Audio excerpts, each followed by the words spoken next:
drafty. That's the nothing personal word of the day for Thursday, June 27th, 2024, as in the chill in the air as the NBA had its first day of its draft.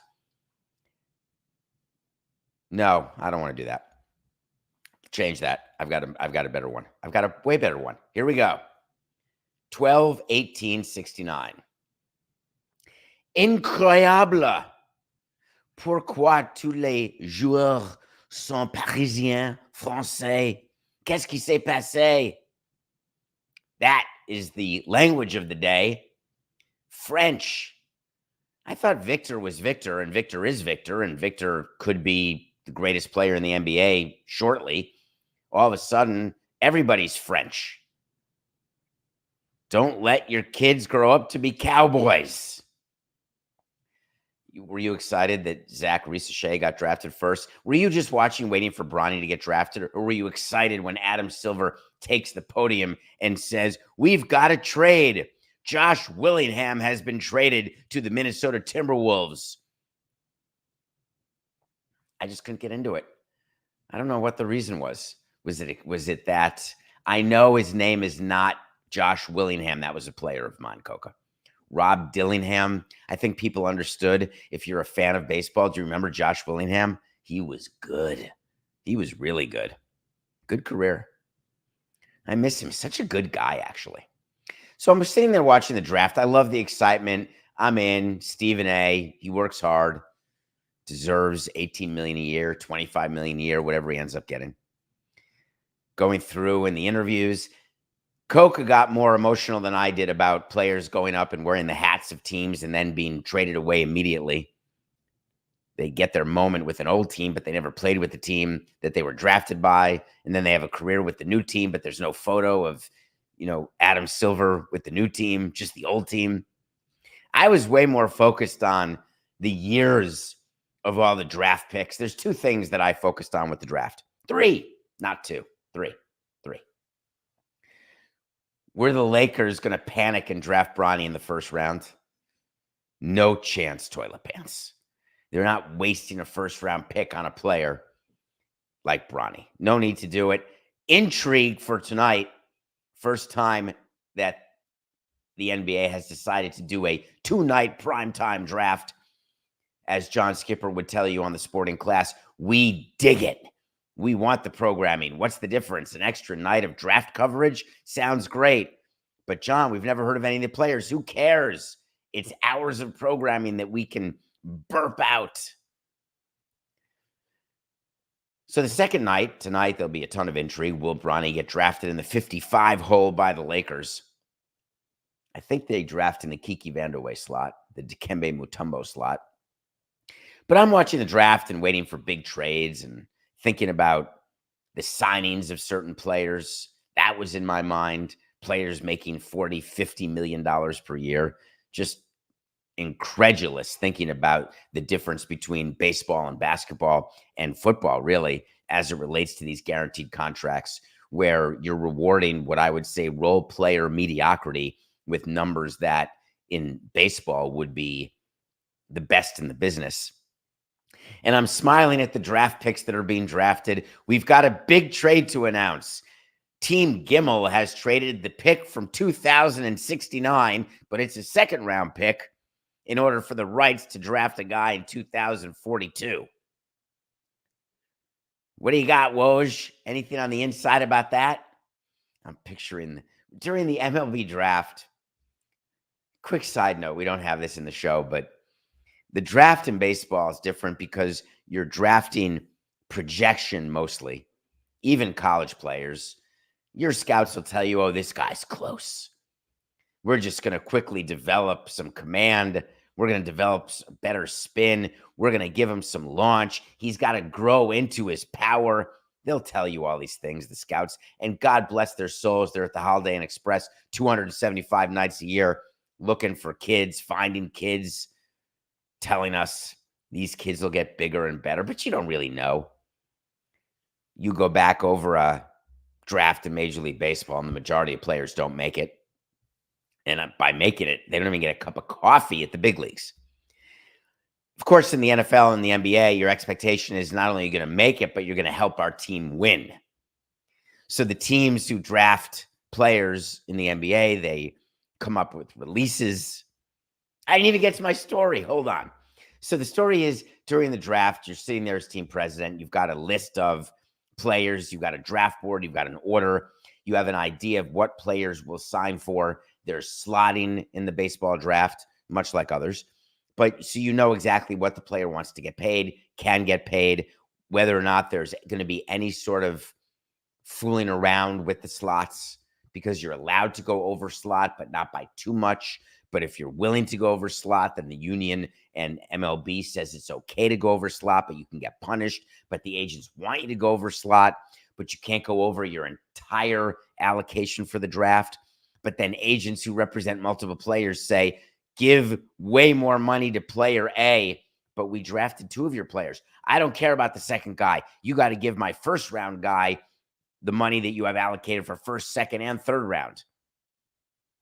I love that conflict of interest that exists in the draft, but it really is all a flip of the coin, which of course is extremely frustrating. But I would basically rationalize the draft in baseball by saying it's R&D money. And R&D investments often end up with nothing. You don't cure cancer. You don't invent the greatest drug ever to treat eczema or underarm soreness, whatever is hurting whoever's being hurt, but you spend money trying to find out. And that's what the baseball draft is. Basketball draft's a little different. When you're drafting these French guys, there were 3 French players selected in the top 6. The teams who are drafting them are assuming that these French guys will come to America, Eddie Murphy style. They'll find an Arsenio Hall. They'll get together and they will be productive, 4869, and they will be productive NBA players. Do we do a study on that? On the productivity of international players versus domestic players, the benefit of being one and done in college versus having, a 19-year-old come out of France as an example? Somebody I'm sure out there has. Get to me at davidsamsonpodcast.com. I want to see it. I want to know whether or not it is advantageous for these teams to be looking internationally. And if so, how far away are we from families saying, I've got an idea? Forget Power Memorial. Boy, that's a reference that would make Levitard smile. Forget Power Memorial. We're going to move to France, live there 3 years. We'll eat a few pain au chocolat, and we will improve our draft stock. That's funny to think about. The other thing that I was thinking about during the draft was the 2 announcements that were made. One was by an owner, one was by a team. Bam Adebayo is going to sign a 3-year max deal with the Heat. Congratulations to Bam. $166 million over 3 years for Bam Adebayo. First team all defensive this year. People love him. He had a great season. I think he averaged like 19, 11, and 4. Somewhere in that range. Phenomenal player. A championship piece of a championship team. Not a championship giver by himself. Players are just signing max deals left, right, and center. The Warriors may be offering Paul George a max deal. Seriously? All of a sudden, he's going to be healthy and productive. No worries. The Warriors are going to nail it.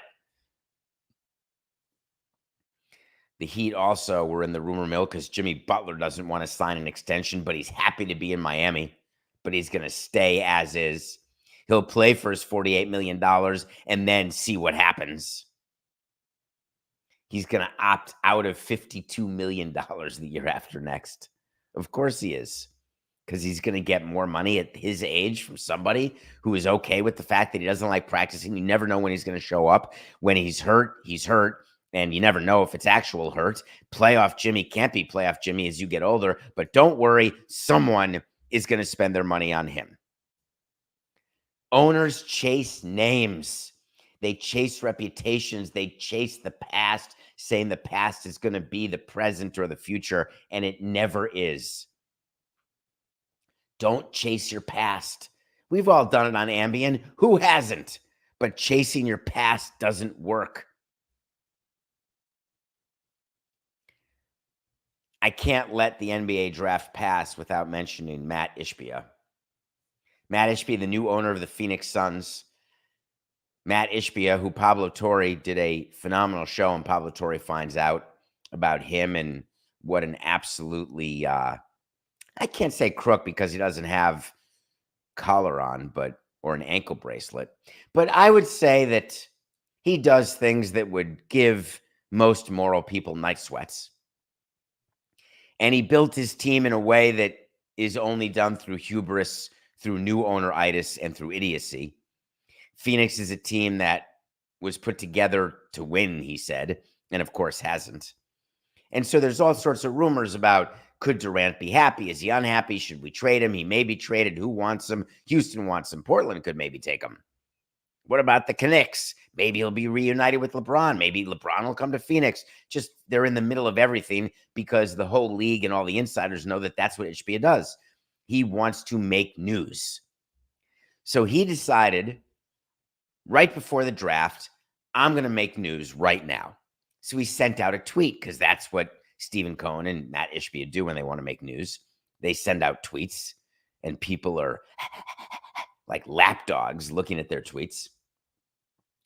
NBA draft night is the best. That's what he tweeted. I don't agree. I can say unequivocally, after a long, extensive, mostly unsuccessful, but in some ways totally successful career, draft night is not the best. Everyone talking about the drama and storylines. Nobody's heard of any of these players, Matt. Nobody's talking about anybody but Bronny, but I digress. Some are right and some are just wrong. Sounds like a country music lyric. That's true, Matt. Some are right and some are wrong. I think that's pretty much true of everything in the world. But again, let's not quibble over the beginning of your tweet. Let's get to the good part. That's what Coke is saying about the segment. Phoenix loves Kevin Durant and Kevin Durant loves Phoenix. I love when owners talk for players. Side note. We are competing for a championship this year because we have the team to do it. Gotta love draft night. Go Suns. Way to go, Matt. Durant loves Phoenix. You sure? Are you absolutely 100% sure? Is it the Scottsdale Mall? Is it the convenience of the America West Arena, which I'm almost positive is not called the America West Arena, because I really believe that airline does not even exist anymore. Coca, I'm reaching out for help. Hold on, I can't hear you. Help me. What's the name of the place where the Phoenix Suns play? And is it true that Mark West and Jerry Colangelo were a part of the America West Arena? Why is Mark West in my head? If someone, who would know that it's called the Footprint Center? Raise your hand. Be honest. Did you know that the Phoenix Suns play in the Footprint Center? And when you think of the Phoenix Suns, how many of you think of Mark West? Why in the name of Johnny Walker did I think of Mark West? Let's change gears and play some music. You know what I want? I want to talk to Samson. So you want to talk to Samson? Get into my X. That sounds terrible. Get into my Twitter at David P. Samson. Please feel free to DM me, ask me questions. DavidSamsonPodcast.com. You can find some cool, nothing personal merch. I have not been paying. It's almost Christmas, isn't it? July 4th. Red, white, and blue. You can ask a question on DavidSamsonPodcast.com too.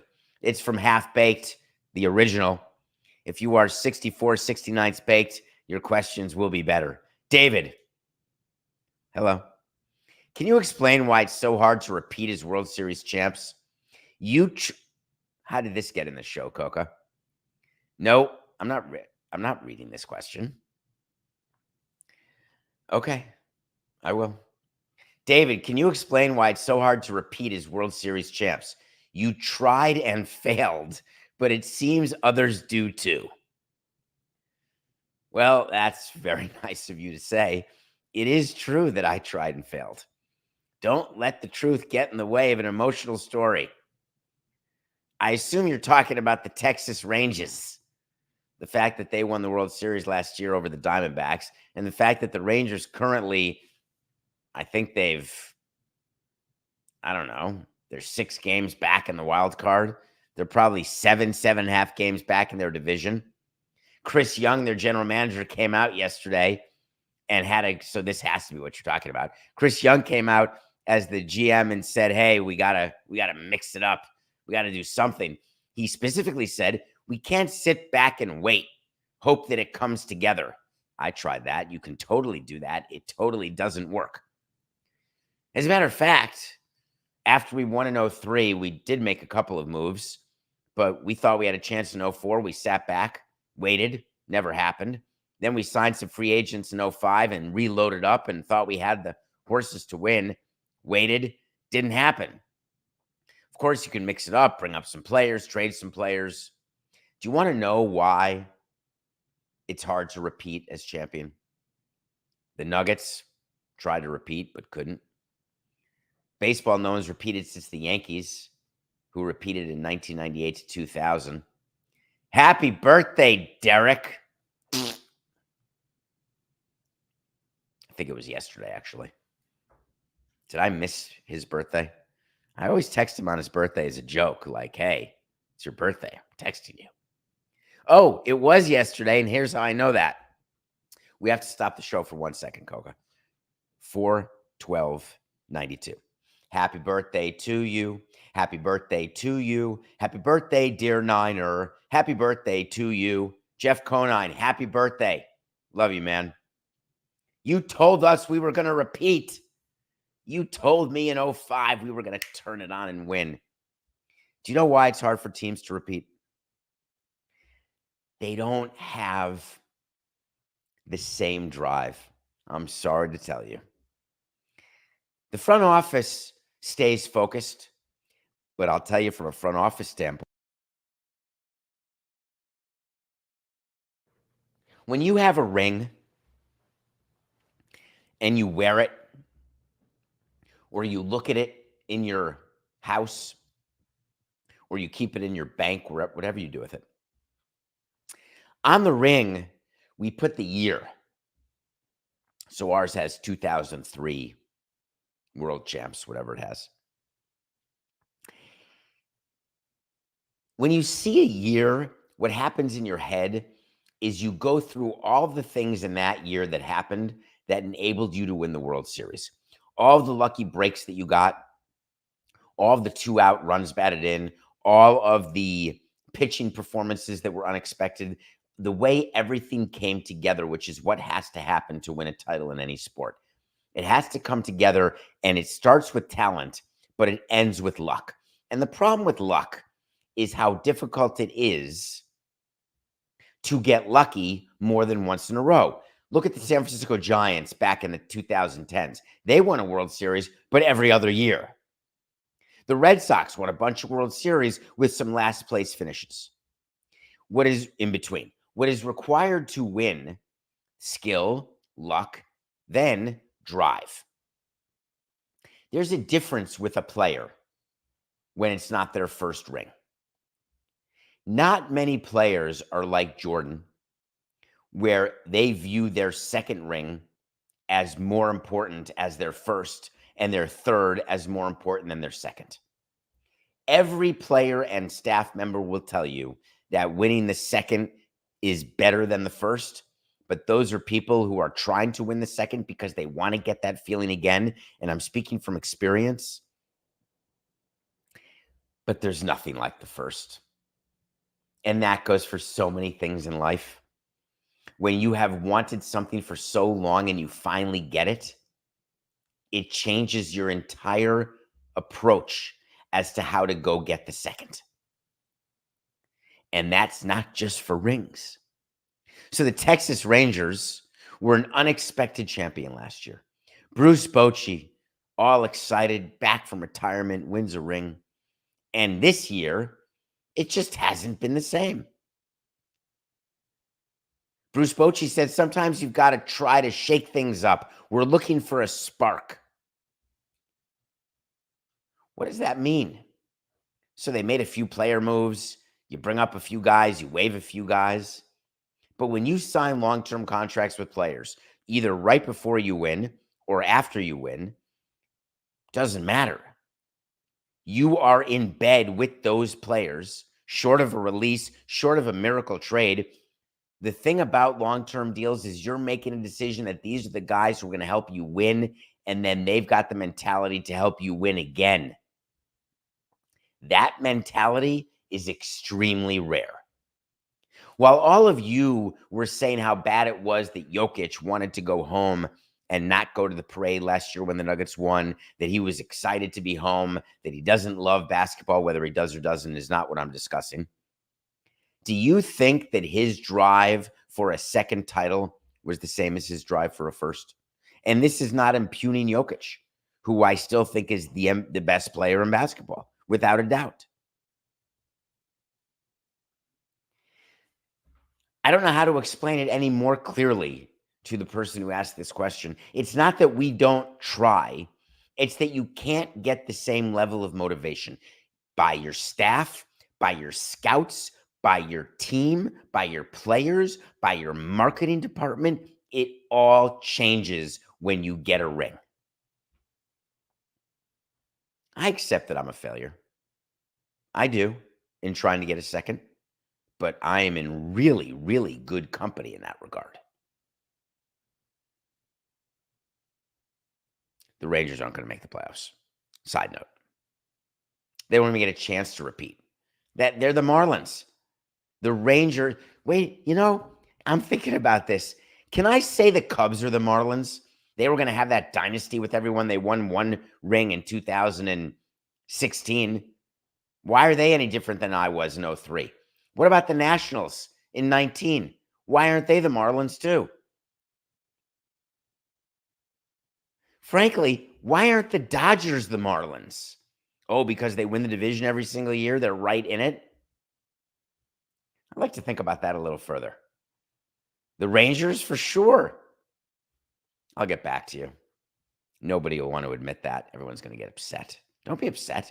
What's wrong with being the Marlins? 2 rings, 97-03. Not even that long ago. Nothing personal pick of the day. Presented by DraftKings. Stay tuned because you'll hear more about DraftKings and all it has to offer throughout the show. DraftKings, the crown is yours. Do you remember a pitcher named Jack Flaherty? Outstanding for the Cardinals and then not outstanding?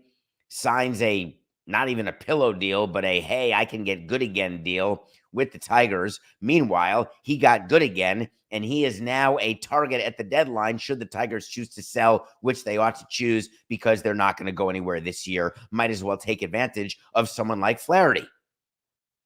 This start today of the Tigers against the Angels is a critical start because there is still about a month before the deadline. If I'm a team looking for pitching, I want a Flaherty now. Give me the extra 2 starts in July, the extra 3 starts in July. Flaherty is minus 166, and we are, as our nothing personal pick of the day, going with the Detroit Tigers over the Los Angeles Angels of Anaheim. The Detroit Tigers have a very interesting decision to make with Jack Flaherty. When we sign 1-year players, even 2-year players, we are hoping that we sign at the low and can then trade at the high. When there are a bunch of off-season 1-year deals made, how do I not? I'm totally blanking right now on Aroldis Chapman. I have a weird brain where I remember certain things, then I forget certain things.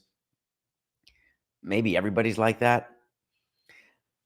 Hi, my name is David Samson. All right, I'm good. Chapman, you sign him. The thought is, if we're not in the race and he's good, we can take a free agent signing, we can save 50% of his salary or even pay it all down, trade him away to a contender, and get assets back where we can trade 1 year of control into 6, 12, maybe even 18 years of control. That's the object of the offseason. And it's not just the Marlins who did that, or the Pirates, or the Tigers. When you sit and talk to an Andrew Friedman, who runs a large revenue, high payroll team that expects to be in every year, when they're evaluating and looking at players, they're also thinking about things in that way. Who of you doesn't try to acquire assets with the hope that the assets appreciate in value, and then you take that appreciation and either borrow money against it or trade that and recognize the appreciation, monetize the appreciation? I'm not begrudging you telling me, David, you're treating players as chattel. You have to get past that. The players are the assets. I understand the human side of it, thrilled with how we are treating players as more like human beings and understanding the mental aspects of the game, the mental health aspects. I'm thrilled. But in sports, the players are the assets. It's no different on Wall Street, where your team members are your asset, where firms train people. They invest in the training of people in order for those people to work for them and make them money.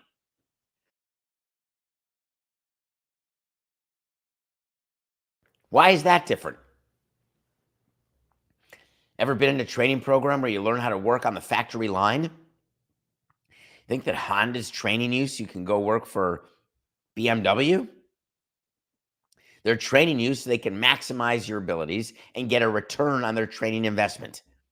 Ever heard of professional development? It's what you do with players. It's what the Tigers have done with Flaherty. But here's the thing about investing in players or investing in human capital. If you don't take advantage of it, then it's a total waste. If the Tigers do not trade Jack Flaherty, then they have completely wasted that signing, which is why I have an official wait to see. Wait to see is when you tell you something's going to happen. If it does, great. If it doesn't, fine. Wait to see the Tigers will trade Jack Flaherty. My pick for today was the Tigers over the Angels. My pick for yesterday was the Yankees over the Mets. And the Yankees came this close to beating the Mets last night. Like, it was, I'm going to say they were one pitch away, is my guess. Like one swing away. I'm so cold right now. Mommy, I'm freezing cold. I need a blankie. 82 and 99. The Yankees stink. The Mets rock. Give me a break. All right, let's take a break. When we come back, it's Thursday. That means we're reviewing a movie from our top 100. And then we're going to talk about something that happened with the U.S. women's national Olympic soccer team. Because many of you were asking me to compare Alex Morgan to Caitlin Clark. Not going to do it. But I'll confirm that after the break.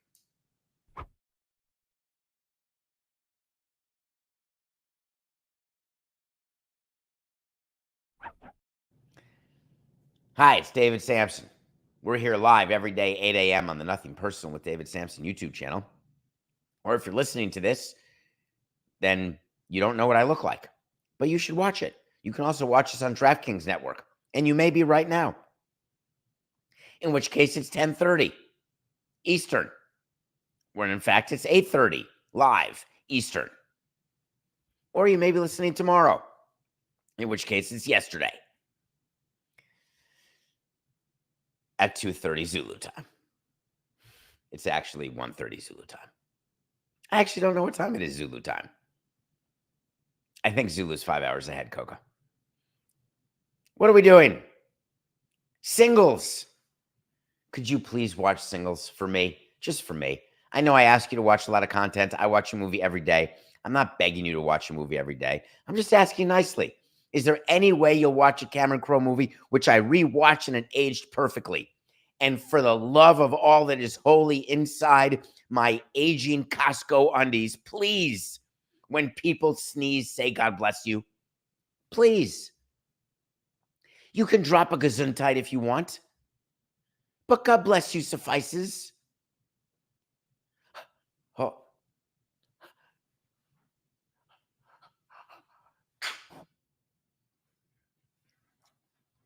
Thank you. That was weird. Matt Dillon, amazing. Sheila Kelly, married to Toby? Toby from West Wing? The guy also who was the tour guide in Forces of Nature with Sandra Bullock and Ben Affleck. I love that movie. Force of Nature? Forces of Nature? I think it's Forces of Nature. I love romantic movies. I love that movie. It's filmed a little bit in Savannah too. With Moira Kelly, not Minka Kelly. It could be not Moira Kelly. She was, for crying out loud, Meatloaf. Here I am again. Here we go again, White Snake. Anyway, Singles. Cameron Crowe's a genius. I think you should spend a weekend and watch just Cameron Crowe movies. Singles is about people living in Seattle, and they're single. And it's about what it is to be single, and it aged perfectly. Because if you're single, you will relate to it completely. I promise you. And if you think that Matt Dillon isn't brilliant in his role, then you don't know what acting is. Bridget Fonda, Chef's Kiss. Chef's Kiss. I think it's number 100, and I'm never taking it out of my top 100. Never say never. I never say never. It may be off at the beginning of next year when I redo my top 100. Thank you for letting me watch Singles. I love watching movies for my top 100 over and over again. What am I reviewing next week on Thursday? Show me that random number generator that we actually have on davidsamsonpodcast.com. Then he hits click and a movie comes out. And here it is. Did you do it already? There's no way that I get to watch Captain Fantastic. Number 46. I may do it. I'm going to stop the show right now. Why is Captain Fantastic so low on my list? Captain Fantastic. Yes. God, I love that we're doing this. Don't ever stop, Coca. Don't ever stop. Alex Morgan, we love you, but we don't love you enough to let you play on the Olympic team. Alex Morgan is a women's soccer player. Did you know that? Are you up in arms? Where's the rage? Emma Hayes has a team, and Emma Hayes, not on her own, I assure you, said, statue or not, we do not plan on having Alex Morgan on the team. Alex Morgan has played every major international tournament since, I don't know, for the last 16 years. Mother Time is a victor. U.S. women's national team odds to win the gold have plummeted since Alex Morgan was not named to the team. Didn't move at all. No one cares. Are we giving spots away? David, you're completely inconsistent because you said on Nothing Personal only a few short weeks ago that you think that Caitlin Clark should have been on the women's basketball team, and the fact that she's not bothered you. Do you not see the difference between Alex Morgan and Caitlin Clark? How many of you will watch women's soccer because of Alex Morgan versus not watch because Alex Morgan isn't on the team? Alex Morgan didn't move the needle the way Caitlin Clark did by an 8th, by a 20th, by a 69th. It's not even in the neighborhood. Alex Morgan's famous. I'll grant you that. Maybe she's the only soccer player you've heard of, but you probably heard of Megan or Mia or the one who kneeled and declothed Brandy. Such a fine girl. That's a song. Don't lose your mind. Alex Morgan isn't moving any needles. So I'm trying to figure out what the outrage was. She sent a tweet saying, "Today I'm disappointed about not having the opportunity to represent our country on the Olympic stage." I think that's a very reasonable thing for her to say. "This will always be a tournament that is close to my heart, and I take immense pride anytime I put on the crest." Okay. "In less than a month, I look forward to supporting this team and cheering them on alongside the rest of our country, LFG." Is she dating Pete Alonso? Or Steve Cohen, for that matter? Or do people do LFG not about the METS, Mets? I thought that was a Mets thing, Coca. LFGM? Anyway, I like that tweet. I like that she's disappointed. I just don't understand the outrage that's out there. Where's the M in that tweet? LMFG? What? Or LF? What? Forget. LFGM. Is that what Alonso says? But does anyone ever write LFG not about the Mets? I guess they do. Anyway, can we get back to the view of Alex Morgan not making the team and why there's some sort of even talk about this? Why is this on the show? It's on the show because I would like to point out that the broadcasters are not upset that Alex Morgan is not on the soccer team. They are furious that Caitlin Clark is not on the basketball team. Caitlin Clark means money. Alex Morgan does not. Neither of them have a big impact on whether or not their team is going to win the gold medal. So then you go down to the next tiebreaker. It's like a tiebreaker. The next tiebreaker has the dollar sign. Is it hard to tell a veteran that their time has come? Yeah, it is. Totally is. I get that. To tell a veteran player that they're no longer good enough, they don't want to hear it because in their mind they are. And in the fans' mind, of course they are, because fans are totally irrational about aging players who they love because they want to believe that they can recapture what they used to be but never will be again. Alex Morgan will never be again what she was. And it's okay. A Hall of Fame career. She should be applauded, complimented, honored. But it's not a charity. Caitlin Clark being put on the Olympic team would not have been a charity, contrary to what people think. To say that she's not one of the best players in the world who also moves the needle, could you argue that Caitlin Clark is the 16th best, the 12th best, the 20th best, the 5th best? Whatever argument you want to make, irrelevant. Close enough. Alex Morgan just is not in that situation.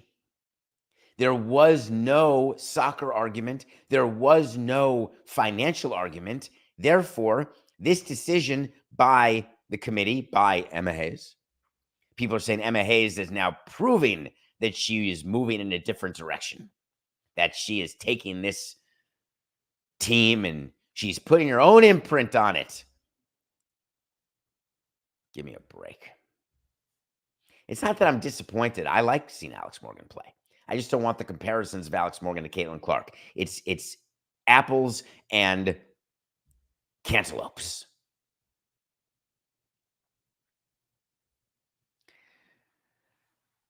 I like accountability. I like accountability. Not as much as I like live and let live, which is my faith. But accountability, it's a good one. I love owning mistakes. I want to bring something up right now, Coca, and we did not talk about this on the pre-show. On Wednesdays or sometimes Thursdays, but mostly Wednesdays, I go on the Le Batard show and I do a segment with Dan. In a couple weeks, I'll be hosting the show all week with Pablo and Dominique Foxworth, and it'll be fantastic. I enjoy that. Of course, we'll still do Nothing Personal live at 8 a.m. because that's what we do. On yesterday's show, Dan spent a lot of time talking about billboards and talking about a Greg Cody billboard and the arguments he was having with Edmonton over putting up a billboard. And I said something, and I wanted to mention here on Nothing Personal. I said that the billboard business is a dying business. It's a terrible business. And I was contacted by many listeners of both Nothing Personal and Le Batard show, and a friend of mine who's in the business. And I'm not going to say that I was shown numbers. I'm not going to say that I saw any financials, But what I would like to say is it was slightly premature, irresponsible, and incorrect of me to say the billboard business is dying. And I am absolutely going to wear the fact that I overstated a position for the purpose of making a point. The point was companies should take business from people, and the billboard company in Edmonton should have taken the business from Le Batard and Meadowlark. But to throw in for trying to be jocular that a business is dying, I should have information on whether the business is dying. And normally I would. In this case, I did not. Accountability. It's the accountability that I have when it comes to wait to seize as well. I love that it's on the davidsamsonpodcast.com document where you can look at every wait to see. I love that I tell you during the show when I get stuff wrong or right. On April 12th of 2023, I said the Arizona Diamondbacks will get a new stadium, and we did a segment about the Diamondbacks. And Ken Kendrick, their owner, the notorious card collector, Ken Kendrick, he's a funny guy to sit in meetings with. He's very, very tall, and so by definition, tall people look down on people. Have you ever thought of that? Man, you're condescending. I've got to look down or I won't be able to see you. How else can we converse? Of course, I don't drop on him that we're all the same size horizontally. But so Ken, with his comments and talking about disappointment that the stadium's not being done fast enough, you can't get public money fast enough. Remember when they were so disappointed that Arizona lost the Coyotes? And I laughed at that. They were not disappointed at all. It was a shot across the bow to the Arizona politicians. Well, yesterday, the great Derek Hall, one of the great longtime presidents in Major League Baseball, now the CEO of the Diamondbacks, he said, according to Theo Mackey in the Arizona Republic, that they're making great progress on a lease extension to stay at Chase Field. A lease extension means they're going to renovate Chase Field, means they're going to get public money for Chase Field, and it means that the Diamondbacks are not getting a new stadium. They're renovating Jacksonville style. I'd love to take a yes on the wait to see, but I won't be able to. If they end up doing the renovation deal, which it looks like they're going to do, I'm going to be wrong. That's accountability. When you're negotiating to get $200-300 million, $400 million from the public, you argue about renovating versus a new stadium, what the benefits are. If you're Phoenix and you're playing the location where their ballpark is, I was about to call it Bank One Ballpark. It is definitely not. I'm having a weird, is this what happens like early onset old age? Is it Chase Field now? Thank you, Chase, for being a pillar sponsor of Marlins Park.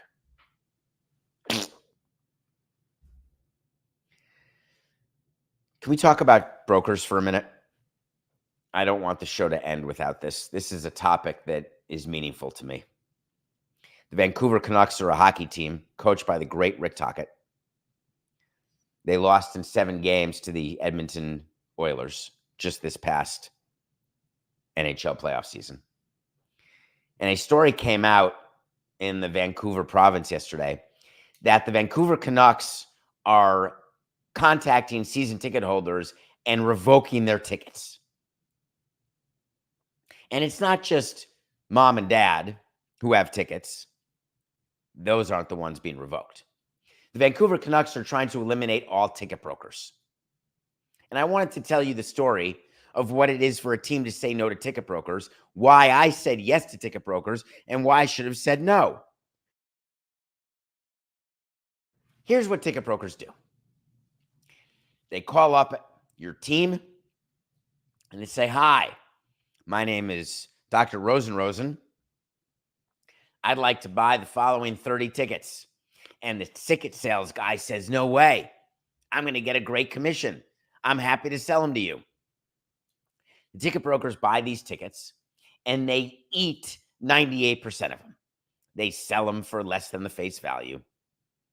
They enjoy the season ticket benefits because we give them benefits. Hey, you get a private meet and greet with our GM for a little chalk talk. And don't forget this great tumbler and a t-shirt and all the giveaways guaranteed. You can even become part of our season ticket holder club where there are special benefits where the gates open for BP 10 minutes early. We're trying to add value to make you buy season tickets because we want season tickets because it's guaranteed revenue. And then we can actually make a budget, follow a budget, and be right about a budget. Season tickets are the blood that courses through the body of a professional sports team. It's like subscribers. We know that you're there. We love you. We want to take care of you. We want you to always subscribe and download and listen and watch. Why? Because then we can monetize you. Sorry, but that's what everyone's doing to you. You can't be shocked by that. The problem is that what ticket brokers are doing is they're making a bet that we're not willing to make, and we're pissed off about it. The bet that ticket brokers are making when they buy season tickets from a team is that we are going to eat a bunch, but when postseason comes, we are going to capitalize and we're going to make all of our money back plus an ROI, and we've got a business that works. Why don't we do it? Why don't we bet on ourselves? Why don't we invest in ourselves and not do season tickets at all? Do everything dynamic pricing. Every ticket will be $1 when your team stinks, but when your team makes it to the playoffs, you can charge to infinity and beyond. You can go full Taylor Swift and Bruce Springsteen if you get to play in the postseason. But if you don't, you're totally screwed. How come we don't take that chance? Because we're not willing to risk it, because we understand how rare it is to be sustainably good. The ticket brokers are willing to hang around for years of crap to get the moment of brilliance. That's their business. And then we turn around and complain about it, and we go full Jim Dolan by saying, we're going to take away your tickets if you're a broker. Why? Because we want to resell them. We want to maximize the profit off the ticket. We don't want you to. You want to drive up your season ticket numbers? Sell to brokers.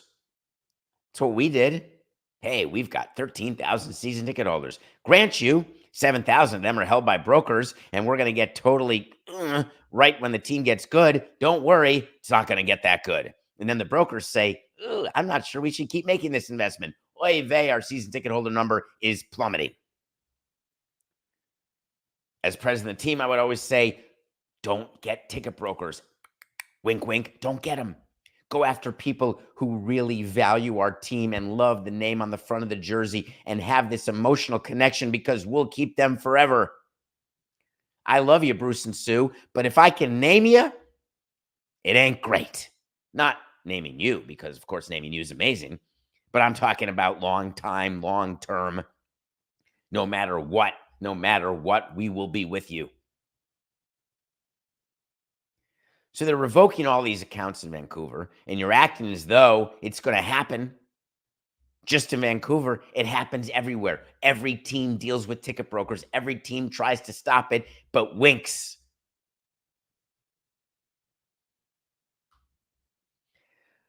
I don't know what you're doing tonight, but I'm watching the draft.